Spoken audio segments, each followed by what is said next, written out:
bem-vindos a bordo. O meu nome é Flávio Ramires, eu sou instrutor de navegação e mergulho dos Navegantes do Sul.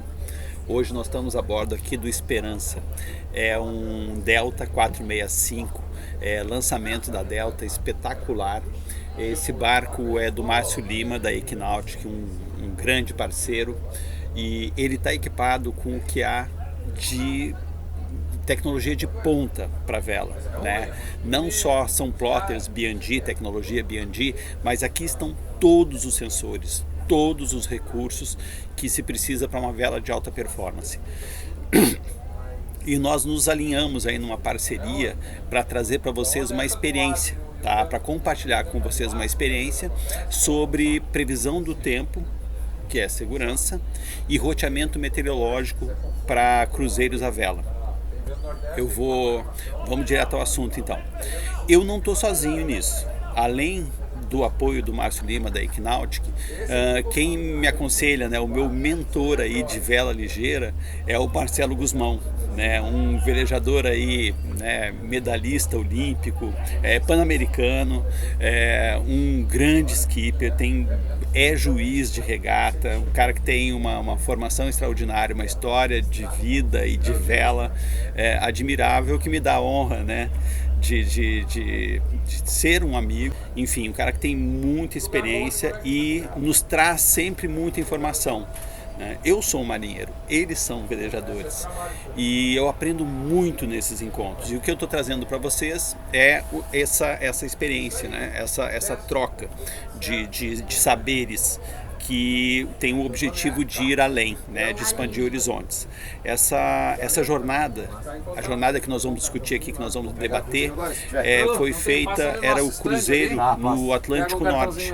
O barco chamado Ananta, do Alexandre Tinoco, cruzou o Atlântico Norte, saindo de Bonaire, indo até as Bermudas, foi até Açores e depois Espanha. Então eu ia fazer parte dessa tripulação até que eu testei positivo para Covid. Então não pude ir, fiquei muito frustrado, mas embarquei virtualmente nessa viagem fazendo roteamento meteorológico. Eu assumi essa responsabilidade, né? O Alexandre me deu essa responsabilidade de fazer o roteamento meteorológico para ele. E o Alexandre também é um comandante extraordinário, uma figura humana ímpar. Então foi grande responsabilidade fazer esse roteamento meteorológico seguro para ele, né? Até porque a Fernanda Tinoco, a mãe dele, é muito minha amiga, então a responsabilidade era dobrada, e conduzir essa tripulação, essa embarcação com segurança, aconselhar, né, uma rota segura para eles, era a minha missão. Para isso nós escolhemos juntos o Predict Wind. Tá? E ele não foi escolhido à toa, foi uma decisão técnica, e a gente vai compartilhar com vocês o que determinou essa escolha e como é que foi essa experiência. E é uma experiência que continua se desenvolvendo. Tecnologia, assim, hoje não é a mesma de ontem. Então estamos aqui nesse ambiente aqui do Itajaí Boat Show, estamos celebrando nesse ano os 25 anos dos Navegantes do Sul. Então esse é um momento de muita alegria pra gente, de muito prazer, de muito aprendizado, de muito compartilhamento. Então vamos lá, a vaca fria então. Predict Wind, da previsão do tempo ao roteamento meteorológico. A previsão do tempo, isso é uma questão ordinária, rotineira para todos nós, né, que faz parte do plano de navegação, ou deveria fazer parte do plano de navegação de todo o comandante. Então são coisas, nós estamos sempre desenvolvendo, buscando informação precisa a respeito do tempo. E o roteamento meteorológico já é uma função específica para a vela, né? É quando a gente escolhe uma trajetória que nunca é retilínea, né, para um veleiro, de forma que ela seja segura, né? E sobretudo nesse caso de cruzar o Atlântico Norte, que é um desafio dobrado, porque a gente estuda muito a meteorologia do Atlântico Sul, do hemisfério sul. Quando a gente fala de hemisfério norte, uma série de regras são diferentes. Então isso foi muito estimulante, porque elevou o nível de atenção. E aí o que nós queríamos? Não só, nós fizemos essa travessia, evidentemente o Alexandre escolheu uma época tranquila em termos de clima, mas a gente estava querendo evitar a alta dos Açores. É um sistema de alta pressão aonde acontecem as calmarias, e a calmaria pode ser assim desesperadora para um velejador, porque ela aumenta muito o uso de motor. Isso quer dizer que aumenta o consumo, então compromete a autonomia, tá? Então aumenta não só o consumo de diesel, mas aumenta o consumo de água, aumenta o consumo de comida. Então ela pode ser sim uma grande ameaça. Então o nosso objetivo era conduzir com segurança, isso o Alexandre escolheu uma boa época, e evitar a alta dos Açores. Bom, como eu disse, né, esse roteamento meteorológico, o Sail Vessel Ananta é um Najad 390, né, cruzou o Atlântico Norte em maio de 2022, estava acontecendo o Vela Show, saindo de Bonaire, passando pelas Bermudas, depois até os Açores e enfim a Espanha, né? O objetivo é uma travessia segura, evitando as calmarias da alta dos Açores. Enfim, nós estamos falando aí de uma travessia no Atlântico Norte, mas eu sou instrutor de navegação e mergulho. E aí minha obrigação fazer um alerta de segurança. Os comandantes, né, a gente usa tecnologia, eu sou um entusiasta da tecnologia, mas sou paranoico com segurança. Então eu tenho que sempre lembrar que é obrigação do comandante verificar todas as informações das fontes oficiais de meteorologia. Tá? Então nós podemos responder isso. Não pense que um incidente numa tempestade ele pode ser evitado com previsão do tempo, e a Marinha está atento a isso. Então o comandante pode responder inquérito em função de um acidente que tenha decorrido em função de condições meteorológicas. Então quais são as fontes de informação obrigatórias que um comandante precisa conhecer antes de partir? Primeiro, aviso de mau tempo. Ninguém poderia se fazer ao mar sem antes verificar o aviso de mau tempo. Evidentemente, ele é um aviso conservador. Então, muita gente acha que é um exagero, mas não é. Um alerta, ele tem que ser exagerado. É melhor errar para mais. E aí o aviso de mau tempo é uma obrigação. Ele é resumido, ele é um alerta conservador e resumido.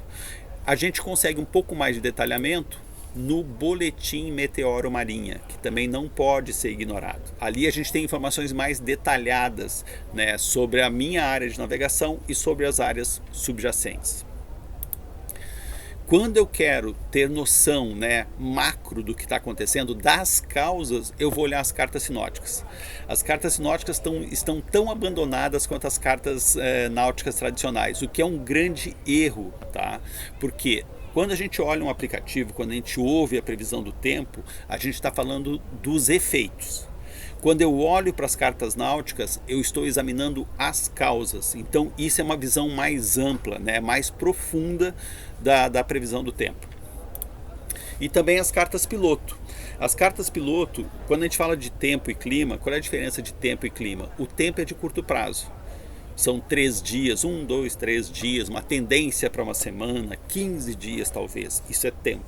Quando eu falo de climatologia, eu estou falando do ano, eu estou falando das estações, né? Cada estação tem 3 meses, então é o comportamento da atmosfera dentro desse médio e longo prazo. Isso está nas cartas pilotos, nós estudamos muitas cartas piloto, tá, do hemisfério norte para poder planejar essa jornada. Nós temos ainda, né, por último, mas não menos importante, nós temos aí o INPE-CPTEC, Instituto Nacional de Pesquisa Espacial, Centro de Pesquisa de Tempo e Clima. Saibam, a tecnologia brasileira de previsão do tempo é extraordinária, é de ponta também, tá? Muito em função do agro, né? O Brasil é um país agro e faz grande investimento nessa tecnologia. Enfim, esse é o Predict Wind. Até aqui todos temos acesso, tá? Essa é a parte da ferramenta que roda na web. Evidentemente ele tem 2 versões, uma versão gratuita e uma versão paga. Então até aí ele muito se parece, tá, com outras ferramentas de previsão do tempo. Mas nós vamos atrás dos diferenciais. E por que nós escolhemos o Predict Wind? Pelo seguinte, essa previsão como outras, né, é baseada no modelo. Aí eu usei dois modelos, o europeu e o americano. Eles têm uma precisão, eles abarcam, né, 50 quilômetros a previsão. Então isso é razoável, mas quanto menor a área, mais precisão eu tenho. E nós sabemos que navegar é preciso. Então o Predict Wind foi escolhido pelo seguinte: ele trabalha, né, eles têm uma tecnologia que transforma esses 50 quilômetros em 5. Ou seja, ele diminui a área. Com isso, a precisão fica muito maior. Então esse é um dos principais motivos da escolha do Predict Wind.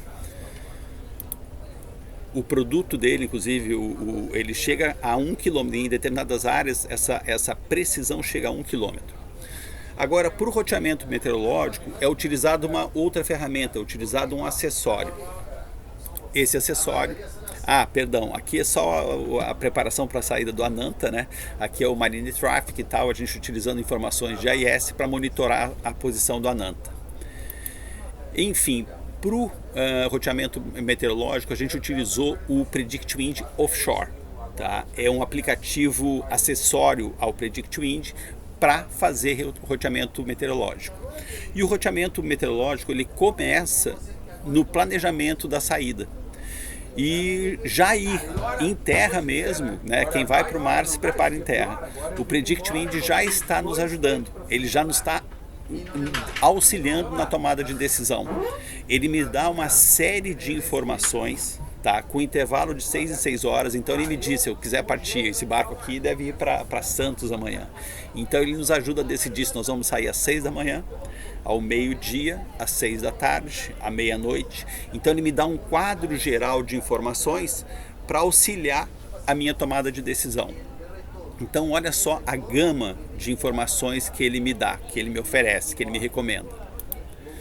O tempo de viagem. Então, como isso aqui é um veleiro, dependendo do vento que eu pegar, eu vou ter um tempo de viagem, né? Isso são as variáveis. Quando o vento estiver muito fraco, esse barco vai precisar motorar, né?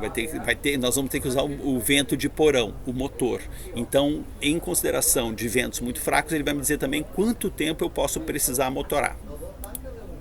Vai me dizer o vento máximo que eu vou encontrar na jornada, o vento mínimo e o vento médio. Vai me dizer também quais são o máximo de rajadas que eu vou ter no caminho. O máximo de índice CAP. O índice CAP está sendo muito utilizado hoje em dia. Resumindo muito o índice CAP, a gente pode dizer o seguinte, que a quantidade de energia na atmosfera, tá, que poderá, quando for muito intensa, determinar a formação de chuvas, de ventos fortes, de tempestades e até furacões. Então o índice CAP hoje a gente tem muita atenção ao índice CAP. O máximo de chuva também que você vai pegar pelo caminho. Quanto tempo, né, percentualmente, quanto tempo eu vou poder navegar na orça, quanto tempo de través e quanto tempo arribado. Tá? Ele faz uma estimativa disso para mim. Ainda me diz o seguinte: quantos por cento desse tempo eu vou estar navegando com ventos menores do que 8, ventos entre 8 e 20 nós, ventos entre 20 e 30 nós, e ele vai só até o percentual de vento entre 30 e 40 nós, pelo que evidentemente fica contraindicado a navegação. Tá? Então olha só a quantidade de informações que ele me dá, né, para mim tomar decisão, e ele organiza essas informações de 6 em 6 horas, para que eu, dentro desse quadro, tome a melhor decisão. Aquilo que eu mostrei para vocês é o quadro, vamos dizer assim, resumido, simplificado. Tá? Ele pode me dar essas informações para pelo menos 4 modelos estatísticos diferentes. Tá? Então aí, bom, enfim, às vezes até é tanta informação que complica. Mas enfim, esse é o poder da ferramenta. Informação é poder. Agora vamos ao Predict Wind Offshore, ou seja, a ferramenta de roteamento meteorológico. Aqui está ela. Essas linhas coloridas que vocês estão vendo aí, tem 5 linhas aí, são as rotas baseadas na estatística feita por 5 modelos diferentes. E aí nós vamos escolher o modelo de nossa preferência. Alguém já perguntou o seguinte: olha essa região aqui, tem uma região onde essa linha vermelha, por exemplo, está assim, muito distante, por exemplo, da linha laranja. O que a gente decide nesse caso? A gente usa o bom senso, usa o caminho do meio. Tá? O tempo todo, não pensem que essas ferramentas nos tiram a sensibilidade, muito pelo contrário. Elas nos dão muita informação para que a decisão seja nossa. Então é fundamental o conhecimento do assunto, conhecimento profundo do assunto. É muito importante não negligenciar, tá, o conhecimento tradicional de meteorologia. Então percebam aí a discrepância que pode haver entre os modelos, e aí a gente tem que escolher que decisão tomar. Ok, ele só pode me dar toda essa gama de informação se eu nutri-lo, se eu programá-lo para isso. Então eu tenho que oferecer algumas informações, tá? Então, olha só, o nosso barco, o Ananta, era um Hauberg Hasse 372. A gente precisava saber principalmente as curvas polares desse barco. O que são as curvas polares? As curvas polares me falam qual é a performance do barco considerando o ângulo e a velocidade do vento. Ou seja, o barco vai andar mais ou menos de acordo com o ângulo que ele pega o vento e a velocidade desse vento. Então as curvas polares vão dizer o seguinte: qual é a velocidade do barco quando eu pego o vento numa orça de 45 graus? Um vento de 10 nós a 45 graus, qual é a velocidade do barco? Ou um vento de 10 nós a 60 graus, qual é a velocidade do barco? E assim por diante. Depois o vento a 20 nós, vento a 40 nós. Esse conjunto de informações vão resultar na curva polar do barco. Essa curva polar, ela é calculada no projeto, ou seja, é uma informação de prancheta. Na vida real, a gente tem ainda mais algumas variáveis, como bem me lembrou o meu amigo Guzmão. Tá? Então vamos lá, vamos ver quais são as informações que a gente fornece para ele, para que então, alimentado, programado com isso, ele possa nos auxiliar. Porque olha só, bom, enfim, deixa eu ir adiante aqui, senão eu vou filosofar. Qual é o vento máximo, tá, que o meu barco aceita na orça? Porque nós estamos falando de segurança, eu informo para ele. Qual é o vento máximo que eu pego de través? E qual é o vento máximo de aleta?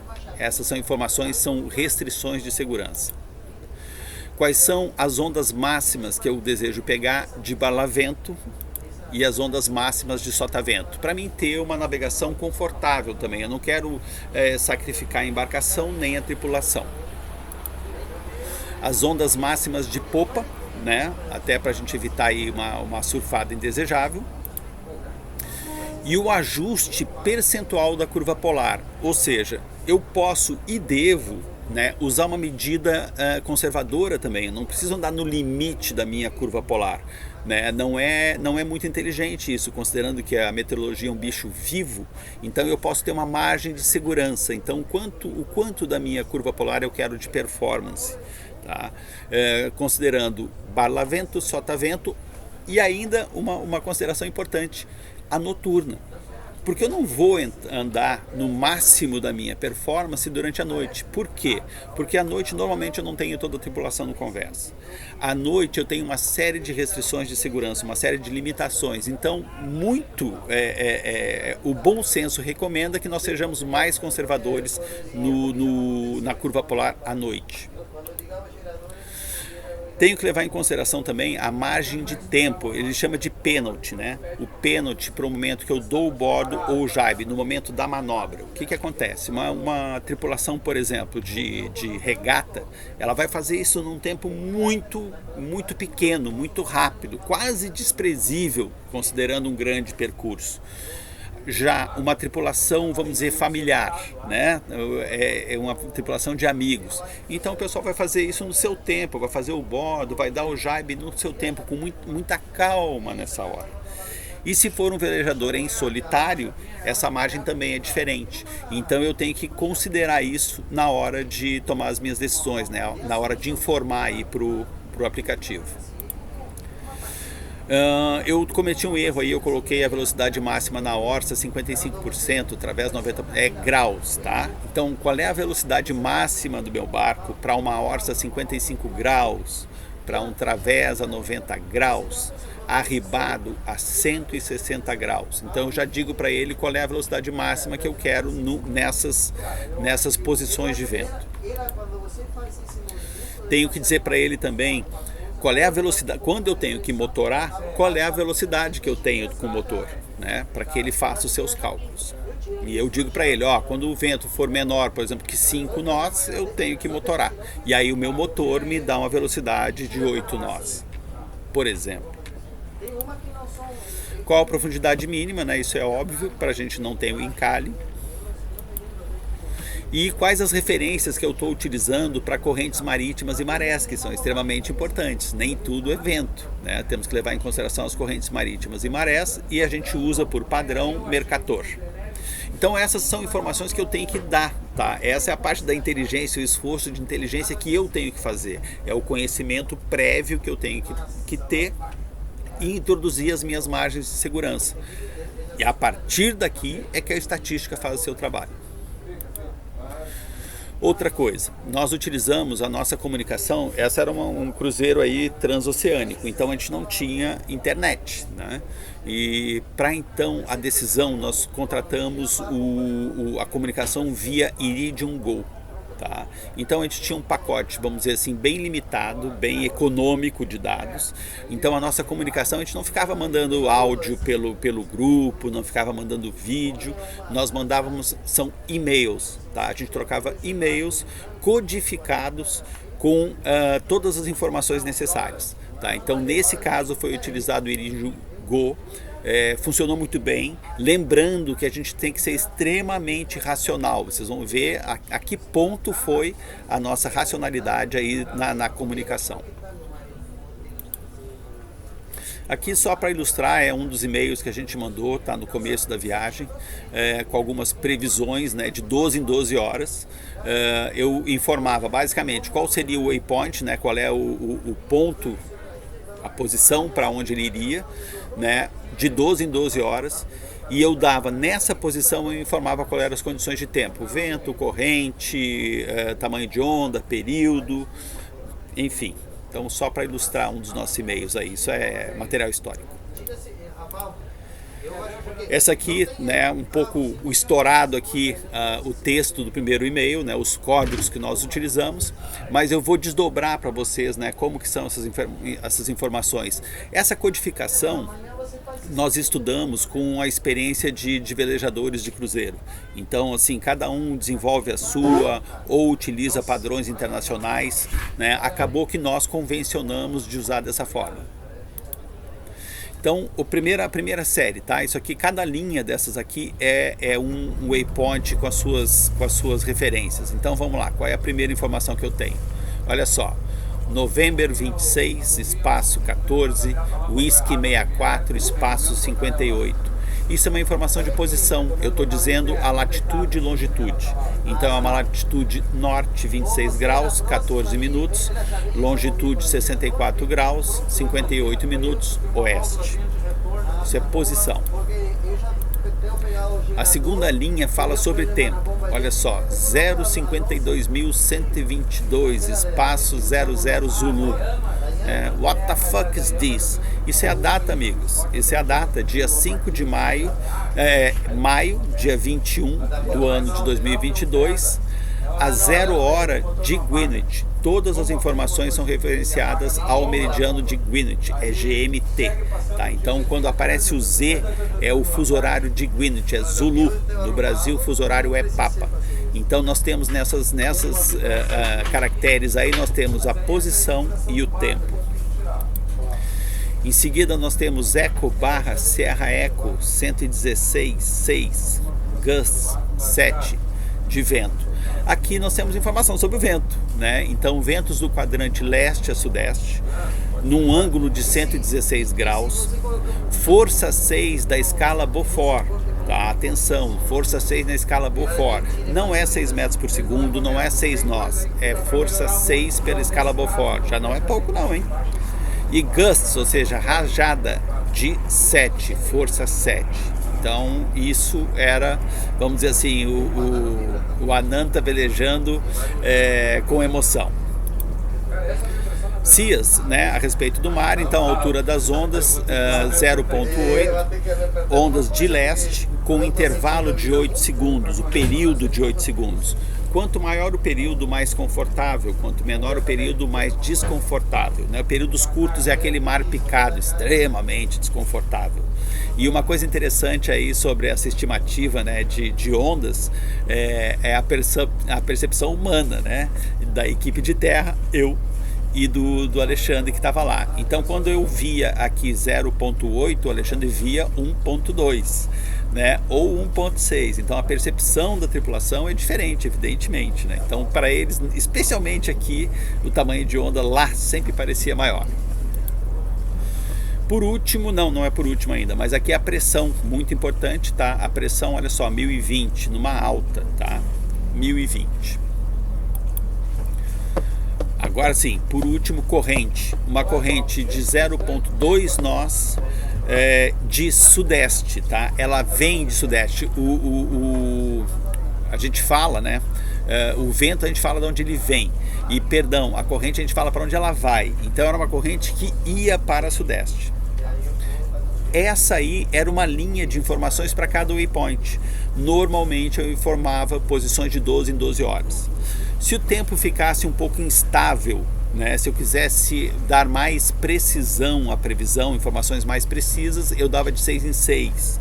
Mas se a gente tivesse dúvidas em termos de assim, olha, poderíamos ter condições adversas, aí a gente mudava os reportes para de 3 em 3 horas. Ok, agora estamos chegando no final e tem gente que me pergunta o seguinte: escuta, toda essa tecnologia, isso não tirou a graça do negócio, né? Isso não deixou assim tudo nivelado por baixo, tudo muito igual? E aí eu invoco aí as palavras do meu mentor, o Guzmão, Marcelo Guzmão. Assim, não, tá? Não, pelo seguinte: primeiro, que essa quantidade de informações exige muito mais, né, do responsável pela tomada, seja o skipper, seja o tático, seja o trimmer. Então essa quantidade de informações é preciso estar preparado para lidar com isso. Então não é bem assim.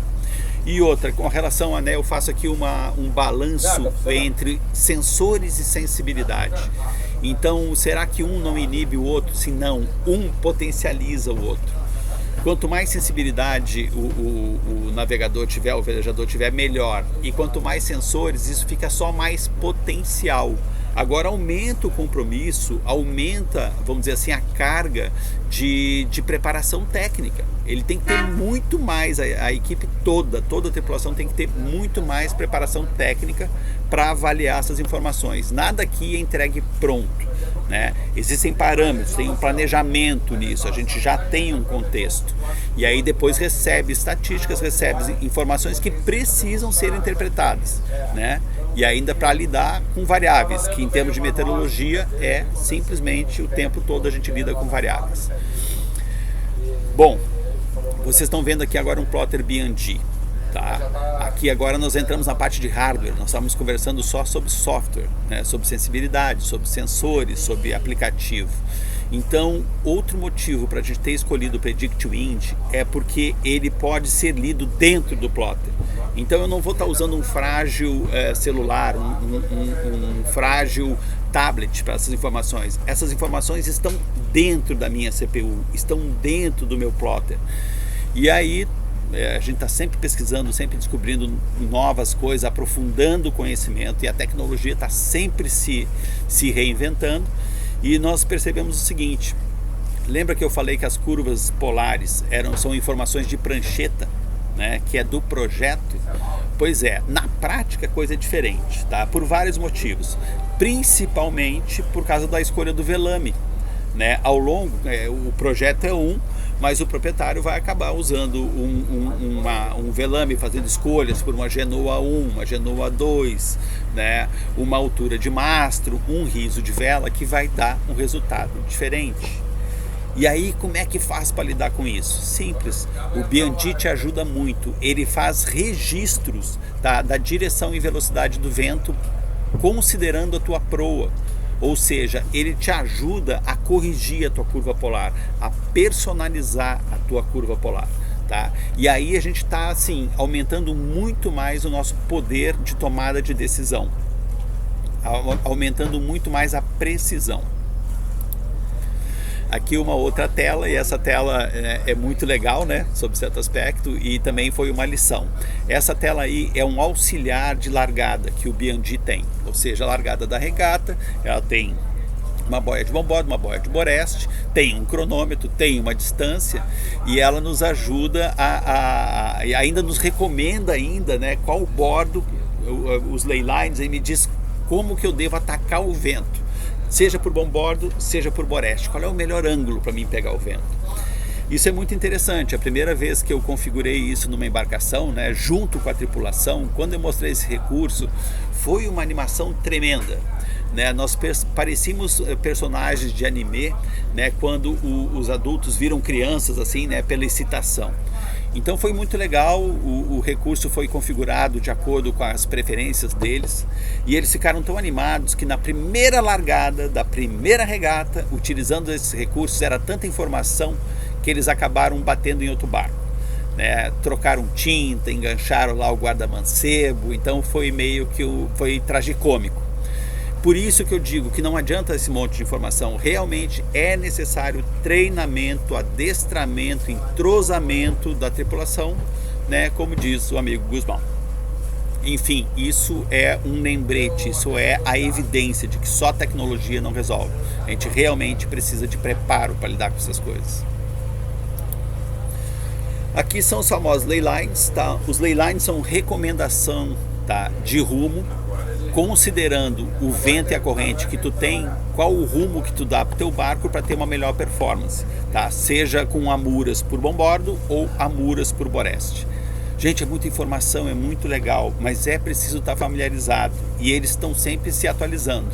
Então é tudo por cores, e o manual também não diz aquilo tudo, eu estava percebendo que eventualmente tinha uma cor meio marrom, assim, né? Enfim, vamos dizer que era cor de burro quando foge, na popa. E eu tive que interpretar aquilo ali, tive que descobrir mesmo, usar, né, a minha intuição. Aquilo ali, ele estava nos indicando o jaibe, ou seja, era um alerta. Assim, aqui, amigo, aqui você vai entrar em jaibe, né? Tava vamos dizer assim, me protegendo de mim mesmo, evitando um jaibe chinês. Então, muito legal. Veja que aí nós estamos falando também de segurança, né? Aqui também foi a nossa última descoberta. Tá, em termos de previsão de tempo, não adianta fazer previsão sem fazer medição. A gente tem que fazer a previsão, né, com antecipação, e depois ficar acompanhando, porque tem muita variável, o tempo pode mudar, né, sem mandar avisos. E o Biandi tem um sistema muito interessante, que olha só ali, ó, nós descobrimos dentro dele um barômetro. O barômetro é o pai da meteorologia. Nem o pescador mais primitivo dispensa, né, o barômetro. Ele sabe o valor de um barômetro, ele se orienta, ele tem a segurança ali pelo barômetro. Na sua simplicidade, às vezes ele escreve mal, as contas eles fazem bem, mas escrevem precariamente. Mas o barômetro, ele sabe mexer com o barômetro como ninguém, ele é mestre do barômetro. Então, dentro do Biandi, a gente descobriu que a gente pode configurar uma verdadeira estação meteorológica, com barômetro, termômetro, anemômetro, e isso aí aumenta a minha segurança, aumenta a previsibilidade do tempo. Desde que eu esteja treinado para fazer isso, desde que eu tenha adestramento para fazer isso. Então, vamos resumir o que eu preciso de treinamento, adestramento. Eu preciso conhecer intimamente o meu barco e conhecer qual é o comportamento dele de acordo com o velame, de acordo com a minha escolha de velas, né? Genoa 1, Genoa 2, riso de vela. Então isso é treinamento e adestramento que vai me mostrar isso. Eu preciso também saber qual é que é o comportamento desse barco, levando em consideração o ambiente, né? Vento, ondas, corrente, pressão. as curvas polares, como eu disse, eu preciso conhecer as curvas polares do meu barco e ir afinando isso, né, com o conhecimento. E aí entra uma figura interessante, né, que é o diário de bordo. Eu preciso ter registros disso. Então, o diário de bordo é um clássico da navegação, né, um clássico abandonado. E esses registros são extremamente importantes, né? Aí é que eu digo, aí vem os registros. E o B&D me ajuda a fazer isso eletronicamente, tá? Ele pode, se orientado por mim, ele vai fazer esses registros eletronicamente, e aí eu vou ter um cartão de memória inteligente, tá? Isso é um conceito que nós desenvolvemos ao longo das pesquisas aí com esses equipamentos. Treinamento com assistente de largada, pelos motivos já comentados aqui. E também a decisão com os leylines. Veja bem, os leylines não é só porque ele te indica um determinado rumo que tu vai seguir esse rumo. Não esquece que tem mais gente nessa regata, entendeu? Então tu vai ter que tomar decisões estratégicas para evitar colisão, e tu ainda vai ter que buscar vantagens, né, esportivas em cima dos teus concorrentes. Então não adianta só ele te dizer qual é o melhor rumo. Tu realmente precisa tomar uma decisão estratégica a respeito. E isso é uma questão de treinamento e adestramento. Enfim, a minha parte nisso tudo, né, além de estudar muito, além de me aconselhar com os melhores, né, eu estou ombro a ombro com gente realmente, né, que sabe muito, gente grande. A minha parte entra na habilitação e depois na especialização desse pessoal. Então a gente treina e habilita os arrais amadores, os mestres amadores e capitães amadores. Na seguinte perspectiva, a nós não interessa simplesmente a habilitação, é muito importante para nós a capacitação. Então, nos nossos treinamentos, eles são treinamentos muito práticos em todas as carteiras, né? Só é exigido pela Marinha para arrais, mas nós fazemos treinamento prático com o mestre, com o capitão, porque a gente está pensando na capacitação. Então, a aprovação no exame, na verdade, acaba saindo como um efeito colateral, tá? O nosso pessoal sai realmente muito preparado na prática. Agora, a novidade é o Yacht Master, né? Nós estamos formando também o Yacht Master. Os mergulhadores PAD, inclusive profissionais. Os operadores de radiotelefonia, a comunicação é chave na segurança, além das especializações. Bom, enfim, isso aqui encerra a nossa oficina. Eu quero agradecer aí ao Márcio Lima, da Equinautic, né? Agradecer ao Veleiro Esperança, que nos recebeu aqui, a mentoria do Marcelo Guzmão, que nos dá nos dá essas informações técnicas, né? E, sobretudo, agradecer essa oportunidade de fazer isso aqui em Itajaí durante o Boat Show, né? Quando nós comemoramos 25 anos de jornada e celebramos isso ao lado de colegas, ao lado dos primos, que são os marinheiros, ao lado de consultores, ao lado dos nossos, né, parceiros de negócios. Por isso tudo, nós somos extremamente agradecidos. Enfim, o Nomeia. Obrigado pela sua atenção.